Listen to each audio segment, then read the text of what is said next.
Olá, muito bom dia para você que acompanha o Estilo de Vida nessa sexta-feira. Nós já estamos no ar. Vamos começar o nosso bate-papo logo mais. É claro que eu já vou te convidar a fazer a sua participação do dia. Lembrando que o nosso WhatsApp é 92, código daqui de Manaus, 98111-4512. E hoje nós vamos conversar sobre sustentabilidade, sobre vários quesitos que rodeiam a sustentabilidade. Se você quiser participar do nosso bate-papo do dia, você pode enviar já a sua participação ou então contar o seu depoimento. De repente, se você faz alguma coisa na sua casa para poder ajudar o meio ambiente de alguma forma, conta pra gente que a gente vai adorar saber. Mas antes disso, é claro que a gente precisa visitar as nossas redes sociais para saber o que está acontecendo por lá. Eu já recebi um recado aqui no meu celular de que o nosso Facebook já está transmitindo o programa ao vivo. Isso é super legal para você que não consegue acompanhar a programação da Amazonsat aí na sua casa. Se você está em outro lugar, se você acha que vai perder o programa de hoje porque você não está em frente à televisão, faça o favor de abrir o seu Facebook, porque lá no Facebook nós estamos ao vivo também e você consegue acompanhar tudo que a gente vai fazendo aqui pelo programa. Além disso, você acompanha também as dicas de saúde, dicas de bem-estar, ou então as dicas relacionadas ao tema que a gente vai postando aí no nosso Facebook. E aí é super legal porque vocês têm ideias também para reproduzir em casa. Além disso, as fotos dos nossos bastidores, eu gostaria de fazer inclusive um agradecimento ao nosso diretor de TV, que foi nosso diretor esse mês, o Fabrício, que estava cobrindo aí as férias do Emerson. Então, daqui a pouco o Fabrício vai pro horário dele de novo e a gente retorna com o Emerson, que vocês tanto conhecem, porque está sempre aqui fazendo comentário com a gente, né? Sempre fazendo as perguntas dele, as participações também. Então, Fabrício, muito obrigada aí também a toda a equipe que fica sempre no Twitter. E para você que não sabe o que é o Twitter, que não conhece muito dos bastidores aqui do programa, o Twitter é essa salinha aí, essa moça que tá muito bonita aparecendo no vídeo, é a Carol, nossa produtora. Ela tá sempre por lá, conversando com a gente também, avisando de tudo que tá rolando no programa. E aí ela tá sempre controlando tudo que acontece aqui em cima. Então tudo que eu faço aqui em cima, quem manda eu fazer é a Carol lá embaixo. Olha, já deu um probleminha aí, né? Mas não tem problema não, que a Carol já vai resolver. É sempre assim. Quando acontece alguma coisa, quem resolve é a Carol, junto com os meninos que estão lá também, sempre auxiliando aí na hora de colocar o estilo de vida no ar. Como eu digo pra vocês, a gente nunca coloca o programa sozinho no ar, porque não tem condições. Então, enquanto eu estou aqui, tem muitas pessoas por trás trabalhando também, e é importante agradecer a todas essas pessoas. E aí, pra você que quer saber um pouco mais disso, que gostaria, por exemplo, de saber quem é o Janderson, o Josué, que são as pessoas que também estão por trás, só que trabalhando em outra função, é só você fuxicar um pouquinho no nosso Facebook, que você vai encontrar vários conteúdos de bastidores lá do Estilo de Vida também. E a gente está sempre esperando por você e esperando pela sua participação. Mas além disso, o que mais você pode fazer através do nosso Facebook? Você pode, por exemplo, deixar o seu tema, sua sugestão de tema. De repente você quer ver alguma coisa aqui no Estilo de Vida mais específico que ainda não passou, ou então que, não sei, a gente já falou uma vez, mas você gostaria de ver mais uma vez, é só você sugerir lá na nossa fanpage, que a gente vai sempre ouvindo as participações de vocês, sempre lendo as participações de vocês, acompanhando o que vocês pensam, e aí a gente vai montando o programa de acordo com aquilo que vocês vão querendo aí, de acordo com aquilo que vocês estão sempre pedindo. E além disso, é claro, as nossas entrevistas estão sempre registradas aí no nosso Facebook também, dá pra você rever, e isso é super legal, porque é uma oportunidade de você, não sei, de repente voltar uma parte que você não prestou tanta atenção assim, ou então você precisou sair rapidinho e aí perdeu aquela parte, você tem como rever as nossas entrevistas também. Mas além disso, você consegue nos acompanhar através do Instagram, que é uma outra ferramenta, uma ferramenta mais prática, mais rápida, de foto, vídeo curtinho, e aí você consegue estar atualizado também em relação ao Facebook. Nosso Instagram é o @estiloamazonsat, e aí vocês conseguem encontrar tudo aquilo que a gente vai postando, inclusive as brincadeirinhas que a gente faz, como essa do Risotril, que é o único remédio que é liberado, que você pode tomar sem prescrição médica e também pode sempre exagerar na quantidade. A gente está falando de risada, né? A gente está falando de felicidade e é por isso que é sempre liberado. Mas você também encontra os nossos looks do dia e é super legal porque vocês sabem onde que a gente encontra, onde que a gente está sempre indo e montando todos os looks, pegando as roupas e tudo mais. Daí vocês conseguem se vestir também conforme a gente se veste aqui no Estilo de Vida, e vocês já sabem que é algo natural, que é a roupa que você pode vestir na sua casa, é a roupa que você pode ir para um casamento, é aquela roupa do dia a dia mesmo, não tem nada impossível aqui e muito menos que você não consiga encontrar para você também. Mas além disso, eu vou falar mais uma vez do nosso WhatsApp, que é para você não perder a chance, não perder a oportunidade de conversar com a gente hoje. Ele tá sempre aí na sua telinha, sempre aí bem prontinho para você tirar a sua dúvida caso você perca enquanto a gente fala, enquanto a gente diz aqui no ar. É o 992, código de Manaus primeiro, né? Aí depois 98111-4512. E aí você consegue enviar todas as suas participações para o nosso WhatsApp relacionado ao tema do dia. Como eu já disse, o tema do dia é sustentabilidade e a gente vai começar o nosso bate-papo agora. Nosso primeiro bate-papo do dia vai ser com o Werner Albuquerque. Ele é arquiteto e ele tem uma casa completamente projetada, assim, voltada para a sustentabilidade. Aí sabe quando a gente morre de calor, quando a gente não está mais suportando e a gente tem que deixar o ar-condicionado ligado? Eu tenho até uma história super legal para contar de uma prima minha que morava em Manaus também e ela não suportava o calor. O que ela fazia? Como não tinha condições de passar o dia todo com o ar-condicionado ligado, porque, né, a conta chega e uma hora você precisa pagar, então não tem condições, ela colocava uma bandeja de gelo. Ela congelava vários recipientes e tudo mais, colocava uma bandeja de gelo na frente e aí colocava o ventilador atrás, porque o vento que o ventilador trazia era um pouquinho mais gelado por causa do gelo. E aí são nessas atitudes assim que a gente vai tentando se virar, tentando dar um jeito da coisa ficar mais fresquinha. Mas o Werner teve várias ideias e aí ele projetou a casa dele justamente para ser um pouco mais fresca. E é sobre isso que a gente vai começar aqui o nosso bate-papo do dia. Bom dia. Bom dia a todos. Então quer dizer que a sua casa é toda projetada para ser um pouco mais fresquinha. Na verdade tiveram várias ideias, né? Foi uma casa meio, quando o arquiteto faz a casa dele é uma coisa bem diferente, bem conceitual. Você não tem ali o cliente para dizer certas coisas. E a casa é uma coisa que você vai fazer assim muito personalizada, né? Muito solta. Quando você faz um projeto para o mercado imobiliário, acaba que é um produto, uma coisa que vai ter que ser meio generalizada para atender um público de uma forma geral. E quando você faz uma casa, é uma coisa mais personalizada, né? Mais de acordo assim com que você vai ter de intenções, né? Tanto estética quanto técnica. E a questão da sustentabilidade, até pelo fato da minha profissão de arquiteto, eu busco ser muito técnico, né? Então, fazendo todos os testes assim de temperatura, de iluminação, para ver qual é a reação. Então, é uma coisa muito experimental. Então, essa coisa acaba que a gente vai evoluindo muito e a coisa de você fazer esses testes, você acaba chegando a várias conclusões, você estuda e você coloca em prática e você acaba tendo outras conclusões, né? E é interessante porque a gente não segue aquele ditado de que casa de ferreiro espeta de pau, né? Na sua casa você literalmente arquitetou conforme seus conhecimentos. Exato. Na verdade, até o espeto é mais de ferro do que outros, né? Porque a gente, como está na nossa profissão, a gente sabe, então a gente consegue, no nosso caso, ser muito mais experimental do que com o cliente, né? Mas aí conta pra gente, pra pessoa conseguir fazer certas modificações ou então aplicar, não sei, de repente algum objeto ou então alguma forma da casa ser mais fresca, ela precisa ser arquiteta? Ou eu, por exemplo, uma pessoa normal, que não entendo absolutamente nada de arquitetura, também posso ter alguns elementos dentro da minha casa que facilitem a passagem de ar e toda essa questão do frescor mesmo, para a casa ser um pouco mais natural e para a gente fugir um pouquinho também das contas. Porque, querendo ou não, quando a gente fala sobre sustentabilidade, quando a gente fala sobre a coisa ser muito natural, a gente fala sobre economia também. Exatamente. É como aquela história, né? Você tem como fazer medidas? Tem. Né? Mas acontece que é como se fosse aquela questão do médico. Eu tenho como me curar sem procurar um médico? É lógico que você não vai se curar da maneira adequada, né? O médico estuda para aquilo. Da mesma forma, a arquitetura, ao contrário do que muita gente pensa, é ciências humanas. Então, a gente passa a faculdade inteira estudando espaço, estudando temperatura, estudando todas as condições para que aquele espaço seja habitável, que a pessoa possa estar lá. Então, é muito mais provável que você consiga, é óbvio que você vai conseguir um resultado melhor se você tiver uma consultoria de um arquiteto do que se você for fazer de uma forma empírica na sua casa. Para você ter uma ideia, com essa história aí do tarifário de energia elétrica ter aumentado nesses últimos tempos, aí no Brasil inteiro, muita gente chega para mim, Werner, o que eu faço? Minha conta subiu muito, eu queria colocar placa para gerar energia. A primeira pergunta que eu faço para ele, qual é a sua geladeira? Porque muitas vezes a pessoa quer resolver colocando placa ali para gerar energia, mas ele está com aquela geladeira antiga que ainda consome muita energia, entendeu? Então, além dela consumir muita energia, ela esquenta muito. Então, muitas vezes a gente tem que tomar cuidado, como aquela filosofia que os americanos usam muito, né? Less is more. menos é mais.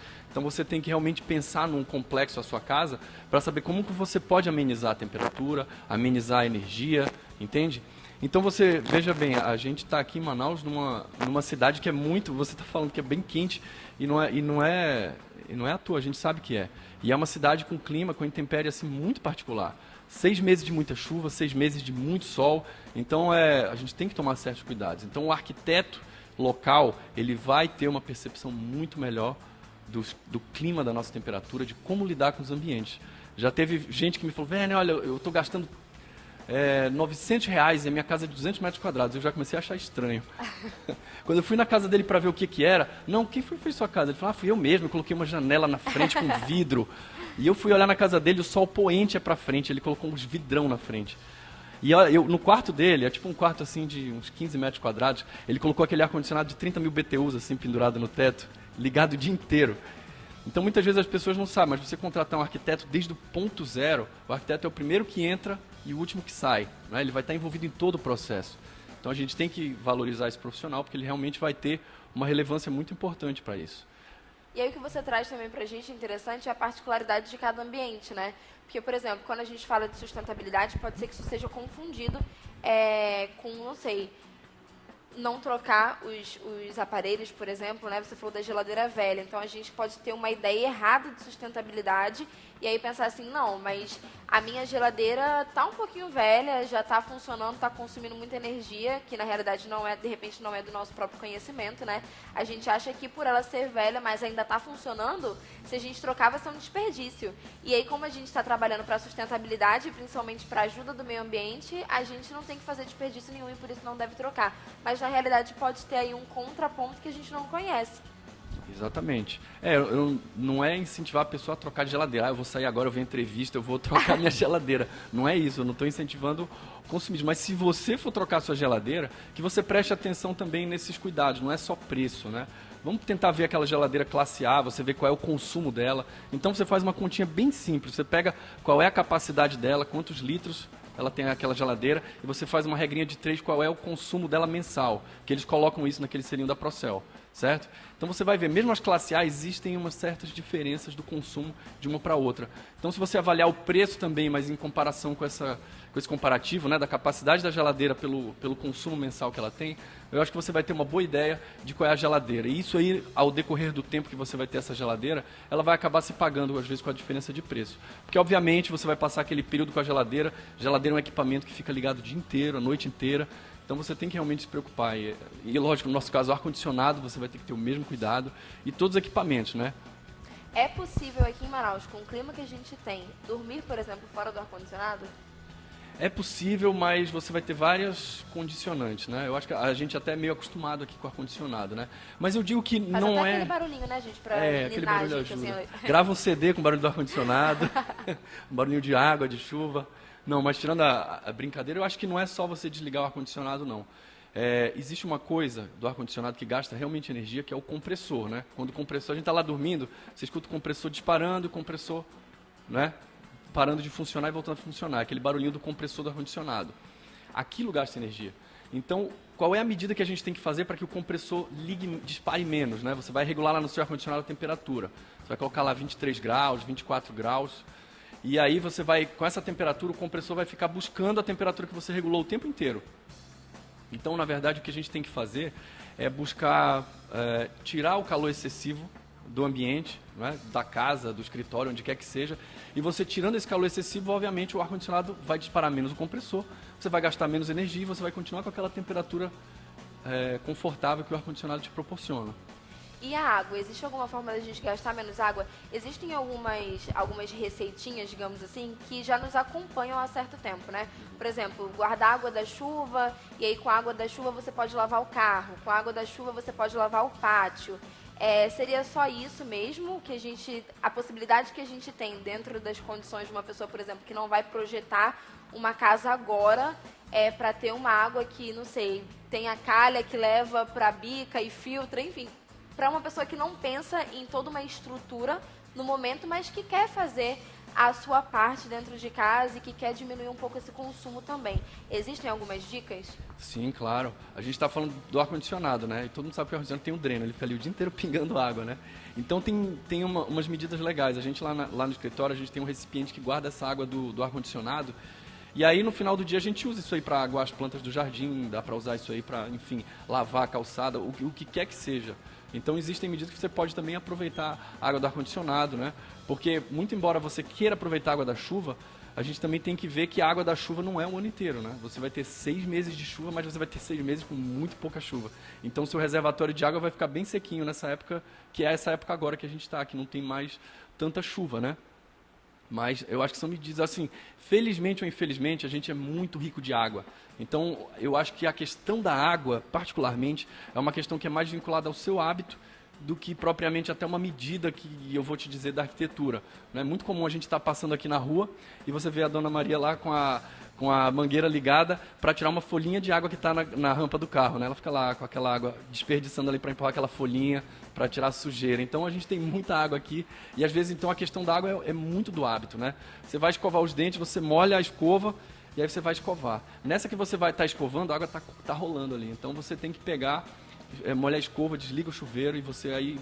A mesma coisa, vai tomar banho, vai se ensaboar, desliga o chuveiro para se ensaboar. Então eu acho que a questão da água é mais voltada para o hábito do que para qualquer medida que a gente venha a falar, né? Pequenas medidas que você vai se habituando para poder melhorar aí o consumo de água. Lembra, less is more, menos é mais. Então, se você tiver essas medidas de hábito para diminuir o consumo da água, é mais relevante do que qualquer medida arquitetônica que eu possa dar aqui.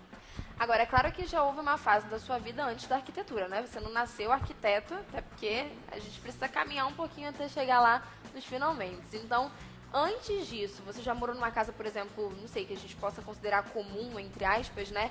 Que não foi arquitetada nem que foi, enfim, pensada da forma que você pensou na sua casa hoje. E aí você sente diferença dessa casa para a sua casa que você mora hoje? Isso mudou a sua vida de alguma forma? Certamente. Para te falar a verdade, eu sempre morei em construção, né? Meu pai é engenheiro civil, minha mãe é formada em belas artes, então eu até digo que eu sou a mistura disso aí, né? Não só biologicamente. Mas a verdade é que a minha família se mudava muito de cidade na minha infância e no começo da minha adolescência. E todo lugar que o meu pai ia, ele construiu uma casa. Então nessa, eu sempre morava em construções, eu sempre estava vendo construção, então eu via já, quando a gente chegou aqui em Manaus, a casa que a gente construiu aqui, quando a gente entrou na casa, estava no telhado sem forro, então eu via a coisa acontecendo, aquele telhado, o forro sendo montado, então eu via toda essa parte de superestrutura da casa e já ia pensando nessas maneiras, né? Então, meio que a faculdade de arquitetura me colocou assim de uma forma muito técnica, né, para isso. Então, eu sempre gostava muito de conversar sobre isso. Eu tenho um amigo que é biólogo, um amigo que é economista, então a gente até publicou um artigo numa revista internacional falando sobre a casa ecológica na comunidade do Livramento, aqui do outro lado do Rio. Então, a gente sempre gostou muito de conversar, de fazer as coisas, pensando em como seria melhor. Então, o meu amigo que é biólogo, que é pós-doc em biologia, ele já teve toda essa pegada da gente fazer uma ETE, porque o caboclo, ele faz o número 1 e o número 2 dele dentro do rio, na palafita. Eu acho a palafita uma coisa muito legal, né? A gente critica muito casa assim, mas a palafita me parece o mais adequado para a nossa região. Então a gente pegou essa arquitetura vernacular e transformou ela de uma maneira, vamos dizer assim, sem muita agressão para o meio ambiente, porque o nosso colega biólogo, ele pensou em toda a questão da ETE, de como fazer a estação do tratamento dos efluentes, e o nosso amigo economista fez toda essa questão de custo, né, para não ter muito custo. É uma coisa meio DIY, assim, faça você mesmo. Então a gente, como se fosse um projeto para o próprio caboclo poder construir a casa dele, né? Então, pegar muito essa coisa regional, de como ele faz, como ele pega a madeira e coloca, como ele usa os materiais, é mais ou menos assim. Não, e a questão da palafita é realmente incrível, porque quem está sempre envolvido com o interior, ou então vai aos interiores, de repente conhece alguém, vamos supor, você vai e conhece a Dona Maria, uma suposição, né? A Dona Maria mora nesse ponto do rio, ela mora numa palafita, óbvio. Mas da outra vez que você volta, a Dona Maria não tá mais nesse ponto do rio, ela tá em outro ponto, em outra comunidade, enfim, porque ela simplesmente consegue levar a casa dela junto com ela quando ela decide se mudar. Então, e eu lembro que quando eu era mais nova, minha mãe sempre brincava disso. Ela dizia que quando ela era mais nova, também um dos sonhos dela era conseguir levar a casa dela junto com ela para onde ela fosse. E aí eles conseguem, justamente. Aí é claro que tem toda uma questão ambiental, né? Porque de repente o rio subiu, ou então baixou, enfim, aquele ponto ali não era mais tão estratégico para a vida que ela precisava levar naquele momento. Enfim, mas é realmente uma questão de você estruturar conforme a sua necessidade. E é, como você disse, muito melhor para nossa região. Sem dúvida, sem dúvida. Então, eu acho que a gente tem que avaliar, né? Não tem jeito. O nosso caboclo aqui, ele está fazendo arquitetura, vamos dizer assim, vernacular, uma arquitetura que é meio empírica, né? Assim, meio do jeito que ele vê, do jeito que as experiências dele. Eu acho que isso é muito relevante, né? Para o nosso conhecimento também, né? Ou seja, quando você vê uma técnica, talvez ele já utilize, só que sem saber que era uma técnica específica. Exatamente. Ele vê de resultado, né? Ele vê o que fica mais frio, o que fica menos... Experiências. Você vê, a palafita não é feita por acaso. Você tem as enchentes do rio, né? Então ele faz aquilo para que não aconteça. Então é uma, vamos dizer assim, uma teoria empírica que ele criou para poder escapar das próprias características da nossa região, né? Então, algumas coisas valem a pena você observar, né? Werner, muito obrigada pela sua participação, muito obrigada por ter trazido um pouquinho do seu conhecimento para a gente e compartilhado com o público também algumas das suas dicas. Muito obrigado.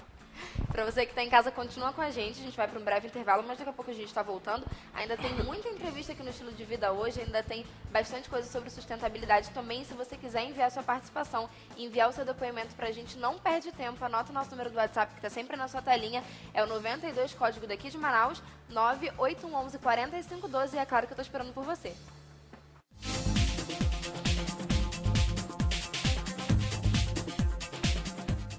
Kimitec, tecnologia a serviço do meio ambiente, há cerca de 30 anos no mercado, prestando serviços relevantes nessa área, com respaldo ao tratamento ecológico anticorrosivo de águas industriais, onde não se utiliza nenhum produto químico. Aqui tenho o prazer de mencionar que inúmeras empresas do distrito do Polo Industrial de Manaus já realizam esse tratamento há mais de 15 anos.